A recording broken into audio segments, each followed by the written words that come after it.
Cuenta San Agustín en las Confesiones como con deseos de conversión, pero todavía sin conseguir arrancarse de sus vicios y de sus pecados, estaba con su amigo del alma, meditando en una de aquellas fincas tranquilas, y escucha la voz de un niño de lejos que parece que está jugando y que dice tole et leye, ¿no? Coge y lee.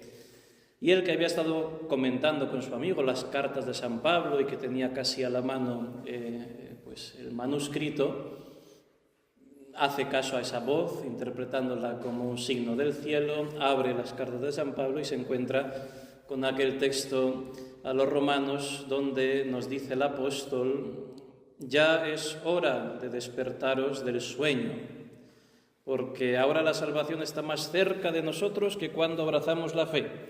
La noche está avanzada, el día está cerca. Dejemos pues las obras de las tinieblas y pongámonos las armas de la luz. Andemos como en pleno día, con dignidad. Revestíos más bien del Señor Jesucristo. Y entonces, de alguna manera, él da un vuelco y cifra ahí su, última conversión, más allá de que todos los días hay que seguir convirtiéndose. Hay que revestirse de Cristo Jesús, echando fuera todos los vicios, y hay que caminar pues a la plena luz del día, con la dignidad de los hijos de Dios, y para eso hace falta despertar, ¿no? Bueno, pues a un retiro venimos no a dormir, sino a despertar. Hemos atravesado la noche, que es tiempo de sueño, pero hemos ya vislumbrado en el horizonte el amanecer tras la cuarta vigilia, y entonces es momento de despertar. Venimos a eso, a despertar, a recordar el amor primero, ese que el Apocalipsis le reprocha que ha olvidado la iglesia de Éfeso, que es buena, es rica, tiene obras según Dios, pero le reprocha haber perdido el amor primero y le indica que se acuerde entonces, que recuerde de dónde ha caído, que se convierta y que vuelva a esas obras primeras del amor primigenio. Nosotros vamos a pedir este don al Señor y vamos a ayudarnos, como decíamos en la plática anterior, de la Santa Madre Teresa de Jesús, que es maestra de los espirituales, así lo pone la estatua que tiene tan monumental en San Pedro del Vaticano, Mater Spiritualium, ¿no? La madre de los espirituales. Con un texto que la primera vez que leí el libro de la vida, no sé si por estar casi al final o por qué razón, pero es el que más me impactó y se me quedó también grabado, cuando al comienzo del capítulo 40, que es el último del libro de la vida, va a decir ella lo siguiente. Leo el párrafo largo completo. Estando una vez en oración, era tanto el deleite que en mí sentía, que como indigna de tal bien, comencé a pensar en cómo merecía mejor estar en el lugar que yo había visto estar para mí en el infierno. Está recordando lo que hemos dicho nosotros en el día de ayer, que como he dicho nunca olvido de la manera que allí me vi. Comenzóse con esta consideración a inflamar más mi alma, y vínome un arrebatamiento de espíritu de suerte que yo no lo sé decir. Parecióme estar metido y lleno de aquella majestad que he entendido otras veces. En esta majestad se me dio a entender una verdad que es cumplimiento de todas las verdades. Si Teresa dice que hay una verdad que es cumplimiento de todas las verdades y que ella entiende estando toda ella henchida de Dios en oración, pues habrá que hacer caso, hay que estar atentos. No sé yo decir cómo, porque no vi nada. Dijéronme sin ver quién, mas bien entendí ser la misma verdad. Y entonces escribe lo que le escucha decir a la misma verdad, al Divino Maestro, dirigiéndose a ella. No es poco esto que hago por ti, que una de las cosas es que en mucho me debes, porque todo el daño viene al mundo, porque todo el daño que viene al mundo es no conocer las verdades de la Escritura con clara verdad. No faltará una tilde de ella. Bueno, sigue diciendo Teresa, a mí me pareció que siempre yo había creído esto y que todos los fieles lo creían, que la Escritura es la verdad, pues eso siempre le pareció que lo creía. Y ante esto le responde su Divina Majestad, díjome, ay, hija, qué pocos me aman con verdad, que si me amasen no les encubriría yo mis secretos. ¿Sabes qué es amarme con verdad? Entender que todo es mentira, lo que no es agradable a mí.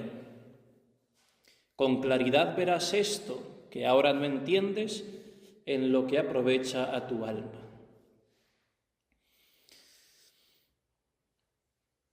Ay, hija, que pocos me aman con verdad. Es el gemido de angustia, de decepción, que el Sagrado Corazón de Jesús en otro momento le dirige a otra gran santa, a Santa Margarita María de Alacoque, en esa conocida manifestación durante la octava del Corpus y que funda, al menos en su sentido moderno, la devoción al Sagrado Corazón. He aquí el corazón que ha amado tanto a los hombres, que no se ha ahorrado nada hasta extinguirse y consumarse para demostrarles su amor, y en reconocimiento no recibo de la mayoría sino ingratitud. Es el menosprecio, es la falta de correspondencia. Ay, hija, que pocos me aman con verdad. Tanto odio, tanta indiferencia como la de este mundo para con el Divino Redentor, tanta mentira, tantos argumentos falaces, tanta justificación del mal más antinatural, cosas absolutamente insospechadas estamos viendo en nuestro tiempo, pues cuál será el dolor de su corazón al no verse correspondido, especialmente de los que deberían amarlo, más por haberse entregado a él. Esa queja le dirige también el corazón de Jesús a Santa Margarita acerca de las almas que estamos consagradas en estado a una vida objetivamente más perfecta, subjetivamente seguramente mucho menos, al menos por parte de quien les habla, pero en general de todos, de la humanidad en su conjunto, del mundo entero. Pero a lo que a nosotros nos toca, que una vez entregados, una vez dicho que sí, tantas veces, ¿no? Tendemos luego, como decíamos, a la reconquista, a los nabos y a las cebollas de Egipto y volvemos atrás porque preferimos la esclavitud del pecado a la libertad de los hijos de Dios, aunque esa libertad tenga que pasar por el desierto. ¿Cuántas veces habremos rezado? Tomad, Señor, y recibid toda mi libertad, mi memoria, mi entendimiento y toda mi voluntad. ¿Y cuántas veces esa ofrenda, a lo mejor siendo sincera en ese momento, pues está muy lejos de ser en verdad, con una verdad completa? Y las ansias de Jesús son sus almas escogidas, aquellas almas rectas, sencillas, con quien tiene sus confidencias, y Él lo que quiere es que sean buenas, que sean buenas. Por eso el ansia del corazón que sintoniza con el de Jesús es esta misma cosa, ¿no? Que sean buenas. Así lo dice Santa Teresa al comienzo del camino de perfección. Toda mi ansia era y aún es que pues tiene tantos enemigos y tan pocos amigos, que esos fuesen buenos. ¿No? Que seamos buenos. Y un poco más adelante, dirigiéndose a las carmelitas, dice que todas ocupadas en oración ayudásemos en lo que pudiésemos a este Señor mío que tan apretado le traen. Esta conciencia de que quieren volver a crucificar a Cristo, dice ella, ¿no? Hablando de los protestantes, ¿no? Hoy no sé qué deberíamos decir nosotros ante esta situación calamitosa que tenemos, pero desde luego la reacción nuestra está muy lejos también de ser la de la entrega generosa de la Santa Madre. Al final no nos resignamos a morir a nuestro propio yo y a nuestro hombre viejo, cuando más bien tendría que ser al contrario. Santa Teresita, está muy enferma ya, a punto de morir, esto está recogido en las Novísima Verba, las últimas palabras. Hay un sacerdote, un confesor, que entendiendo que le queda poco a esa jovencísima, pues le pregunta a modo de exhortación moral: ¿está usted resignada a morir? Y dice ella: yo le contesté: Padre, me parece que uno no necesita resignación, sino para vivir, no para morir. Lo que yo siento es alegría cuando ya se acerca el momento de su muerte. Bueno, pues moralmente hablando, nosotros nos ocurre esto. No nos resignamos a morir, sino que nos resignamos a vivir de verdad, ¿no? Y nos volcamos al mundo, y es al revés justo. Porque, lo hemos dicho esta mañana, ¿no? Las almas sencillas son a las que Dios comunica sus confidencias. Ese mismo libro santo de Salomón, en los Proverbios, poco después dice que las delicias de Dios es estar con los hijos de los hombres. Bueno, pues el Señor tiene su deleite también dentro de nosotros, siendo el hortelano que cultiva el huerto de nuestras almas y le gusta aspirar el aroma de las flores, que son las virtudes, ¿no? Por utilizar una imagen muy de la santa también. Un jovencísimo Padre Pío, no llevaba siquiera 3 años ordenado presbítero, en 1913 escribe un papelito con las palabras de triste queja que le dirige Jesús en la oración. Y dice así: con cuánta ingratitud se paga mi amor por los hombres. Mi Padre no quiere aguantar más. Los hombres viles y flojos no se hacen ninguna violencia para vencer las tentaciones, sino más bien se gozan en su iniquidad. Mis almas más queridas, puestas a prueba, desfallecen. Las débiles se abandonan al desaliento y a la desesperación. Las fuertes se van relajando poco a poco. Ya no se preocupan del sacramento del altar. Nadie se interesa por mi amor. Deberían ayudarme en la redención de las almas. Hijo mío, termina el Padre Pío, hijo mío, añade Jesús, pone el santo de Pietrelcina, necesito víctimas para calmar la ira justa y divina de mi Padre. Renuévame el sacrificio de ti mismo y hazlo sin reservarte nada. Yo lo he renovado, el sacrificio de mi vida. Esto causa impresión. Nadie se interesa por mi amor. Es la queja de Jesús, la misma Santa Teresa, la misma Santa Margarita, y reclama entonces correspondencia, ofrendas de amor, víctimas de amor a su justicia o a su misericordia, como quiere Santa Teresita en aquella sublime ofrenda a la misericordia de Dios. Quisiera consolaros de la ingratitud de los malos, dice Teresita, y os suplico que me quitéis la libertad de ofenderos.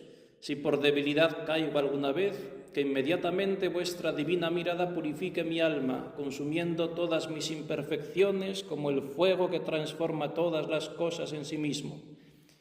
Os doy gracias, Dios mío, por todos los favores que me habéis concedido, en particular por haberme hecho pasar por el crisol del sufrimiento. Como un alma da gracias de lo más profundo de su corazón, con total sinceridad, viviendo en la verdad, sin artificio ninguno, por haber pasado por el crisol del sufrimiento. Termina Santa Teresita: os contemplaré con gozo el último día, cuando llevéis el cetro de la cruz. Y ya que os habéis dignado hacerme participar de esta preciosa cruz, espero parecerme a vos en el cielo y ver brillar sobre mi cuerpo glorificado las sagradas llagas de vuestra pasión. Correspondencia ante la queja de Jesús: «Ay, hija, que pocos me aman con verdad». Bueno, pues seamos de esos pocos. Porque, continúa el texto de la Santa Madre, que si me amasen, no les encubriría yo mis secretos. Y este es un misterio grande, los secretos de Jesús, su sabiduría, podríamos decir, que nos enseña San Pablo, que no pertenece a este mundo, que los príncipes de este mundo no la conocen. Esta es divina, es misteriosa, es escondida, está predestinada por Dios antes de los siglos para nuestra gloria, y que si la hubiesen conocido, dirá San Pablo, nunca habrían crucificado al Señor de la gloria, sino que está escrito, termina en la primera a los Corintios: ni el ojo vio, ni el oído oyó, ni el hombre pudo pensar lo que Dios ha preparado para los que lo aman, y Dios nos lo ha revelado por el Espíritu.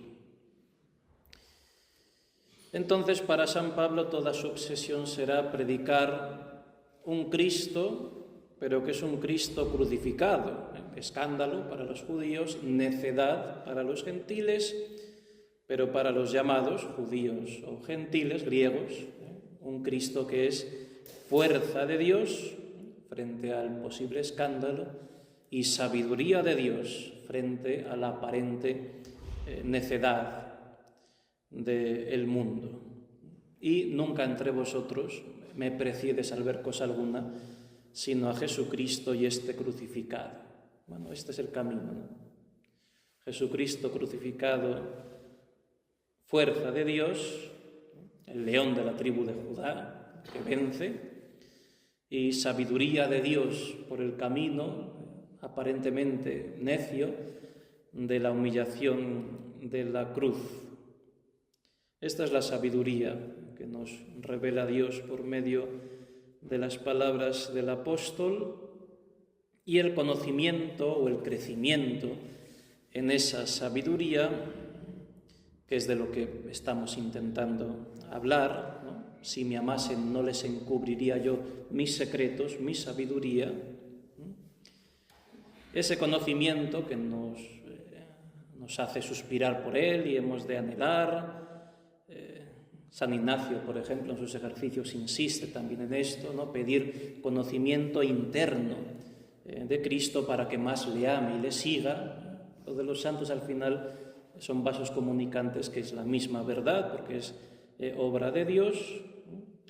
Es el conocimiento de esta es la vida eterna, dice Jesucristo en el Evangelio, que te conozcan a ti, Padre, y a tu enviado Jesucristo. Es un conocimiento de Jesucristo, de quién es, de qué es lo que quiere, de cuáles son sus sentimientos. Él es el camino, la verdad y la vida. Nadie va al Padre sino a través de Él. Si me conocierais a mí, conoceríais también a mi Padre.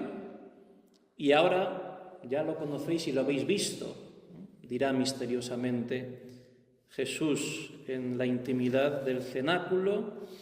Y entonces se quedan sorprendidos de esto los apóstoles, y Felipe se adelanta y le dice: Señor, muéstranos al Padre y nos basta, esto es lo que queremos, ¿no?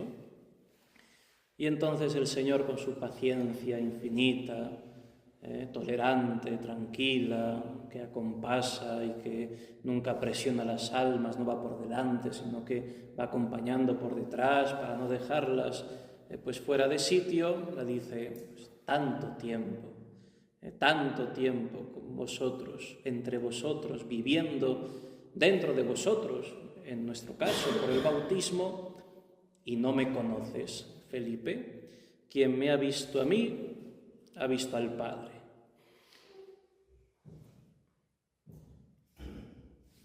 Pues es esto, es mirar a Jesús, mirar a Jesús crucificado, resucitado, triunfante, mirar a Jesús.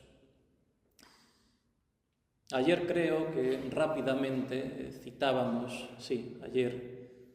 el episodio ese último tan destacado de Santo Tomás de Aquino, el gran príncipe de la teología católica, cuando el 6 de diciembre, día de San Nicolás de 1273, meses después de predicar aquellos sermones y meses antes de morir, poco tiempo después iba a morir, él tiene una experiencia mística, una comunicación interna de Dios muy grande, donde hay un crucifijo en la iglesia de San Nicolás de Salerno, en la capilla, y el sacristán dio testimonio de ello, en el que un Cristo le habla y le dice: Tomás, has escrito bien de mí, ¿qué recompensa deseas? Y entonces Tomás responde: non nisi te, Domine, solo a ti, Señor.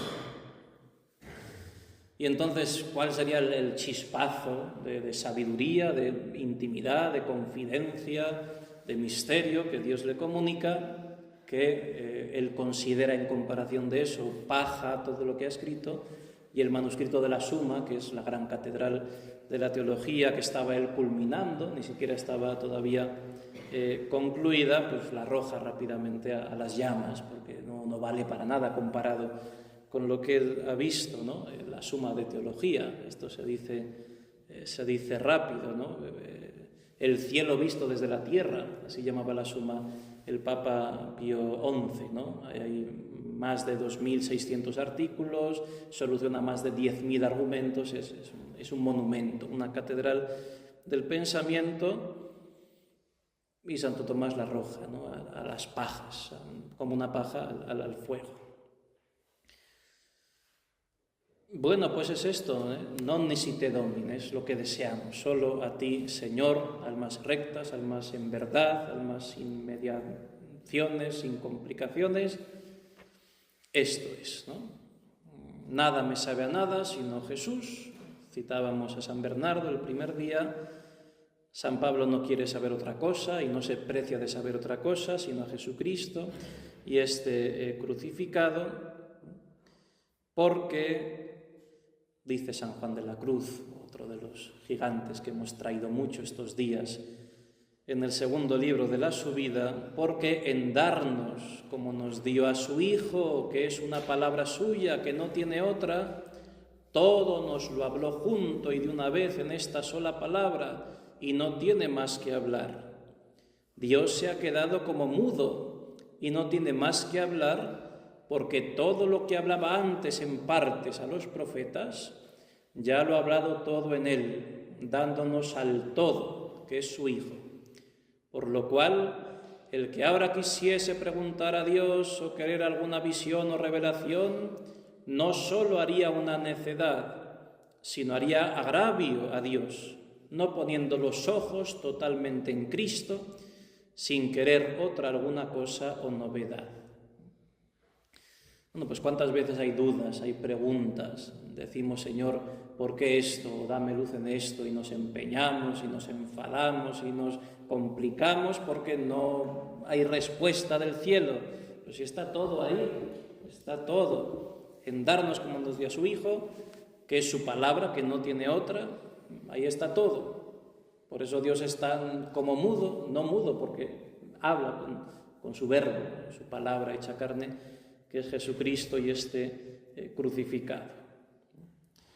Y si esto lo conociéramos de verdad, si conociéramos quién es el que reclama de nosotros un poco de nuestra atención, seríamos nosotros los que le pediríamos a Él, como dice el Señor a la samaritana, y entonces Él se complacería en darnos el agua de la vida, que una vez probada, pues uno nunca más tiene sed, incluso ese agua se convierte dentro de nosotros en un manantial que salta hasta la vida eterna.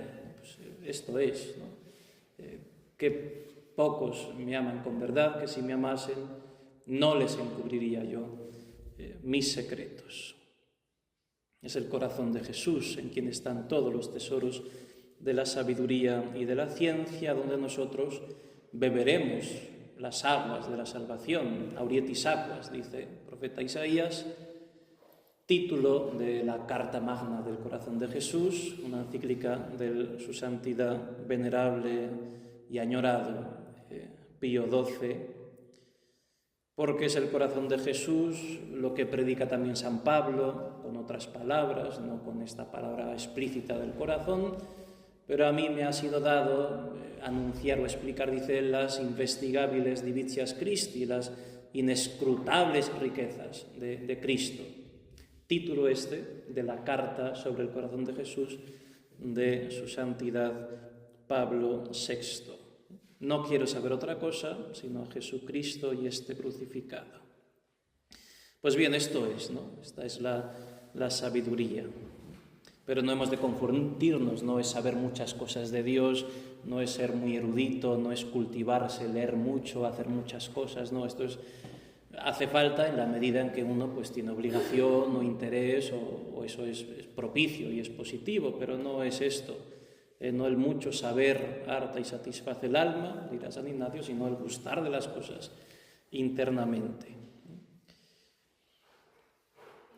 Pero claro, nosotros tendemos a pensar que sabiduría, que conocimiento, que escudriñar los misterios de Dios tiene que ver con la cabeza, o bueno, en el mejor de los casos, con el corazón, pero un corazón que consigue entrar de alguna manera a base de esfuerzo, de ingenio, en los misterios de Dios.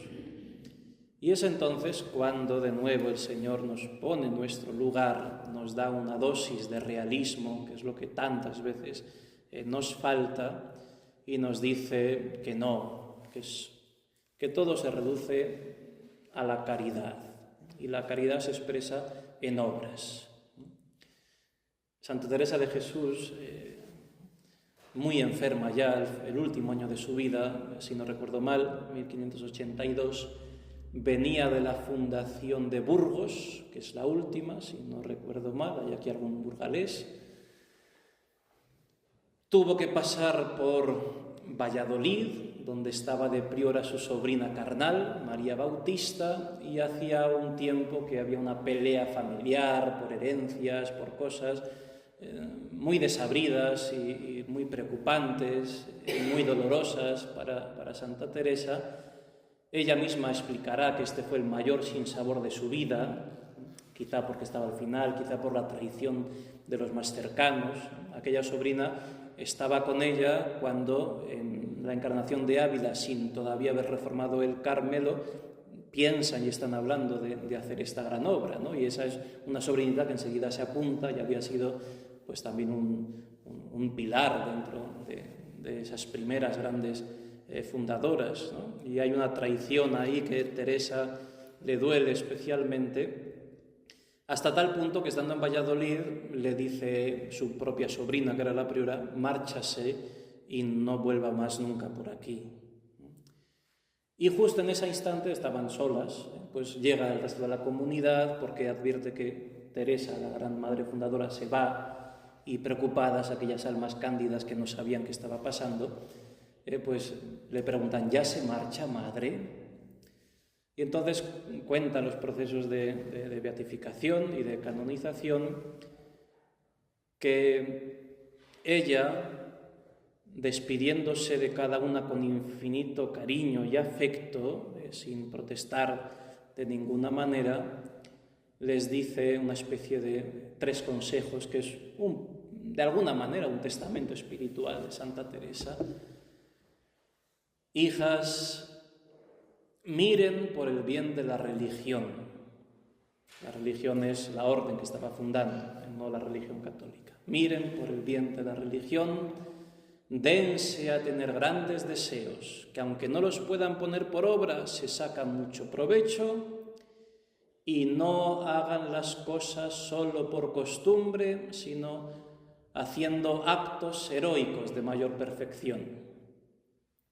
Bueno, pues este último, hacer las cosas no por costumbre, sino haciendo actos heroicos de mayor perfección. Esto es la caridad, hacerlo por amor de Dios. Obras, no hace falta más historias, más mucha plática que el Padre nos explica, nos cita y tal. Esto no vale para nada. Obras de caridad con simpleza de alma, con rectitud de intención, sin tonterías y por puro amor de Dios como ofrenda, y eso es lo que nos configura a Jesucristo y este crucificado. Nos lo enseña San Pablo en ese texto tantas veces citado en bodas y en cosas, y al final se profanan las palabras santas del apóstol, ¿no? Si hablara las lenguas de los hombres y de los ángeles, pero no tengo caridad, no sería más que un metal que resuena o un címbalo que aturde. Si tuviera el don de profecía y conociera todos los secretos y todo el saber, si tuviera fe como para mover montañas, pero no tengo caridad, no sería nada. Si repartiera todos mis bienes entre los necesitados y entregara mi cuerpo a las llamas, pero no tengo caridad, de nada me serviría. La caridad es paciente, es benigna. La caridad no tiene envidia, no presume, no se engríe, no es indecorosa ni egoísta, no se irrita, no lleva cuentas del mal, no se alegra de la injusticia, sino que goza con la verdad. Todo lo excusa, todo lo cree, todo lo espera, todo lo soporta. La caridad no pasa nunca. Las profecías, por el contrario, se acabarán. Las lenguas cesarán, el conocimiento se acabará. Estos son los secretos de la sabiduría de Dios, los secretos de la caridad, que es el marchamo, es la marca, es el sello, es lo que da la prueba del algodón, si queremos, para una vida espiritual en la verdad.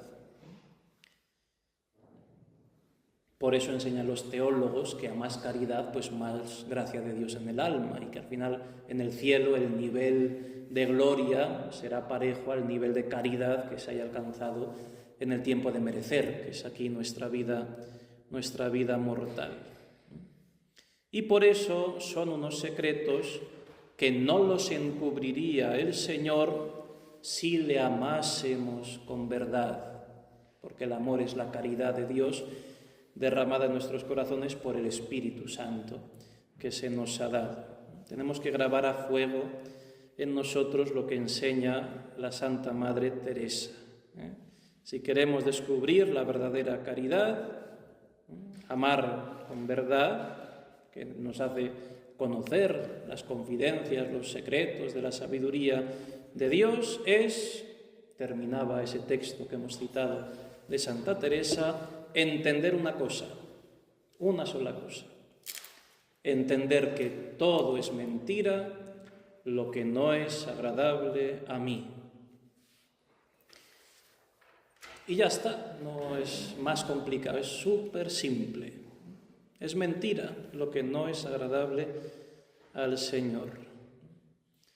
Nosotros queremos entregarnos a Dios, vivimos para el cielo, pero ¿cuántos días vivimos también de alguna manera en la mentira porque no vivimos en la verdad? Eso decía Teresita, ¿no? Trabajo solo por agradarle. Pues eso es la verdad. El resto ya pues, son cosas de este mundo que al final es pasajero, es fugaz, es polvo, ceniza y nada, y en el fondo está muerto, no sirve para nada y ya está, es mentira. Así que es aquello que también le dijo el Señor a Teresa, ¿no? Ocúpate tú de mí y de mis cosas, que yo me ocuparé de ti y de las tuyas. O sea, es ocuparnos de las cosas de Jesucristo, de Él y de sus cosas. Él se preocupará de nosotros y de las nuestras. Y cuán lejos estamos de vivir en esta verdad.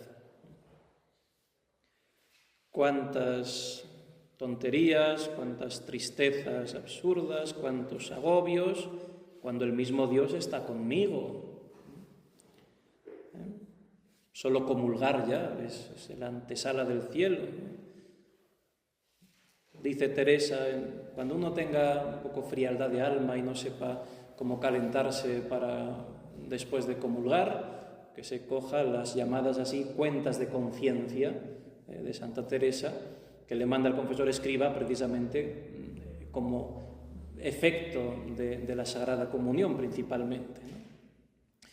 Y explica ella en la 13ª: después de comulgar me parece clarísimamente sentí que venía nuestro Señor y comenzóme a consolar con grandes regalos y díjome, entre otras cosas: «Vesme aquí, hija, que yo soy, muestra tus manos».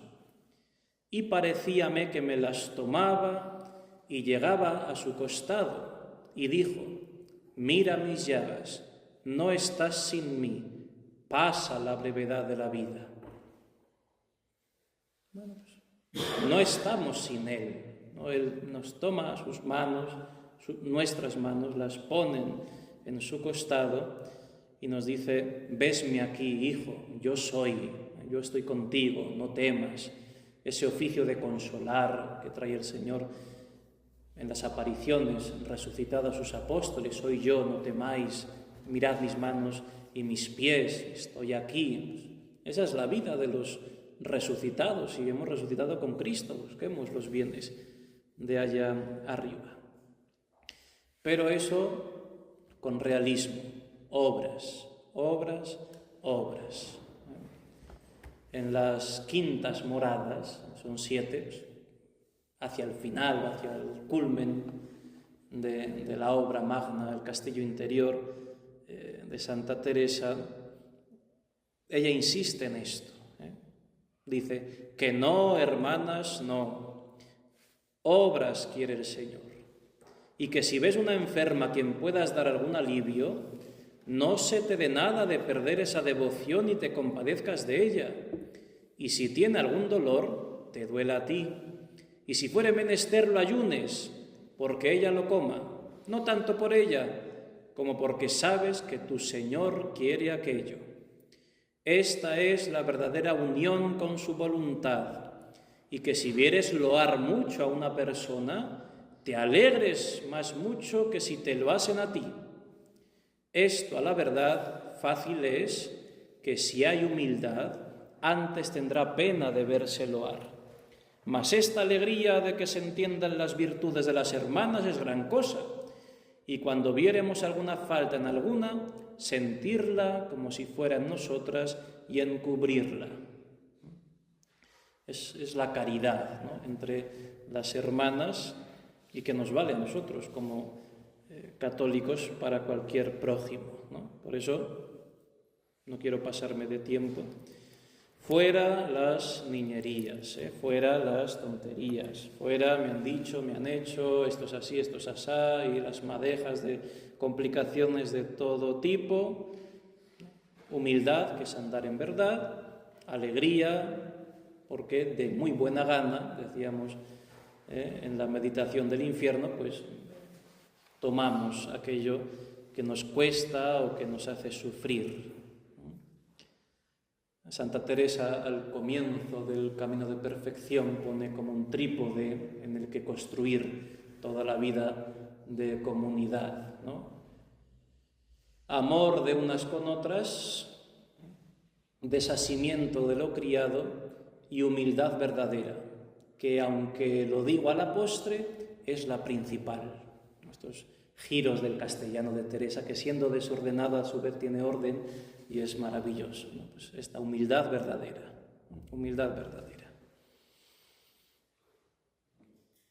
Es decir, hay que matar el amor propio, hay que deshacerlo, ¿no? Aquello que el padre Padilla, ya beatificado, si no recuerdo mal, el director de Sor Ángela de la Cruz, insistía, y de ahí lo toma Sor Ángela y lo pone casi como una máxima principal de las hermanas de la Cruz, ¿no? No ser, no querer ser, pisotear el yo, enterrarlo si posible fuera. Bueno, pues se trata de esto, ¿no? Carlos de Foucault, aquella alma no fácil de comprender, una vida extraña de interpretar, pero nadie duda de que un alma muy de Dios, eso no se puede dudar de ninguna de las maneras, escribe en un pensamiento lo siguiente: piensa que tú debes morir mártir, despojado de todo, extendido en tierra, desnudo, desnudo, irreconocible, cubierto de sangre y heridas, violenta y dolorosamente muerto, y desea que esto sea hoy. Para que yo te haga esta gracia infinita, sé fiel en velar y llevar la cruz. Considera que es en esta muerte donde debe desembocar tu vida. Desde allí, considera la poca importancia de tantas cosas. Piensa a menudo en esta muerte para prepararte a ella y para juzgar las cosas en su verdadero valor. Bueno, solo así se mata el amor propio, no hay otro camino, Solo así se olvidan los ganadillos de imperfecciones. Solo así es entrar en las bodegas divinas, en las más interiores, beber allí los licores que nos ofrece el corazón de Jesús, que son los que emanan de la herida de su costado, y que eso es la cruz, es Jesucristo crucificado. Y cuando nos adentramos en esa bodega, pues perdemos el resto de las cosas, dirá San Juan de la Cruz. Pues que sea este el broche final, Pongámonos a beber del corazón de Jesús, de sus llagas, entremos en la única puerta que hay, que es su sagrada humanidad, en la enseñanza de la gran doctora Teresa de Jesús. Supliquémosle que nos arranque nuestro corazón, que es de piedra, y que infunda en nosotros un corazón de carne, es decir, que sea movido por la caridad, que sea moldeable por la gracia de Dios, y todas aquellas cosas que son niñerías y que tanto tiempo y preocupaciones y fuerzas vitales nos hacen perder, que se evaporen y que se destruyan por la obra del fuego, que es el amor de Jesucristo, que es su Espíritu Santo, que es la sabiduría de la cruz. No saber otra cosa sino a Jesucristo y este crucificado. Por eso dirá Santa Teresa: poned los ojos en el crucificado y todo se os hará poco. Pongamos los labios para rezar, no para las quejas y los comentarios, sino para orar de corazón. Pongamos el alma entera en Cristo, cosidos a la voluntad de Dios, como dice Sor Ángela de la Cruz. El alma entera cosida a la voluntad de Dios. Pongamos la mirada en el Calvario, que es el monte de los amantes, así lo llama San Francisco de Sales, y así pues nuestra vida toda que se vaya consumiendo al pie de la cruz, como Sor Isabel de la Trinidad, cuando pues delante de un cruceiro, al poco de entrar en el convento, la priora le estaba enseñando algunas cosas, de repente la pierde, no saben dónde está la recién entrada Isabel Cátez, y la descubren así mirando un cruceiro de piedra, ¿no? Hermana, ¿qué hace ahí, no? Me estoy pasando al alma de mi Cristo. Bueno, pues eso es pasarnos al alma de Cristo. Nos sabemus mentem Christi, dice San Pablo. Nosotros tenemos el alma de Cristo, ¿no? Mens, en latín no solo cabeza, mente, es el corazón también, ¿no? Toda la profundidad de quien es Cristo. Como dice, y este es el final de nuestro retiro en cuanto a las pláticas, un soneto bellísimo de uno de los grandes hombres de los años 30, amigo íntimo de José Antonio, uno de los primeros grandes de la Falange, un grandísimo poeta que es don Rafael Sánchez Mazas, cuando colocándose delante del Calvario, pues escribe lo siguiente: delante de la cruz los ojos míos, quédenseme, Señor, así mirando, y sin ellos quererlo estén llorando, porque pecaron mucho y están fríos. Y estos labios que dicen mis desvíos, quédenseme, Señor, así callando, y sin ellos quererlo estén rezando, porque pecaron mucho y son impíos. Y así, con la mirada en vos prendida, y así con la palabra prisionera como la carne a vuestra cruz asida, quédeseme, Señor, el alma entera, y así clavada en vuestra cruz mi vida, así, Señor, cuando queráis, me muera. Esta es nuestra vida. Gloria al Padre, y al Hijo, y al Espíritu Santo.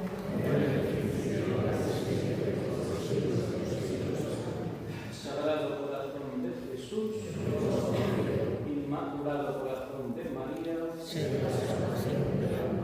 glorioso Patriarca San José, Jesús, manso y humilde de corazón,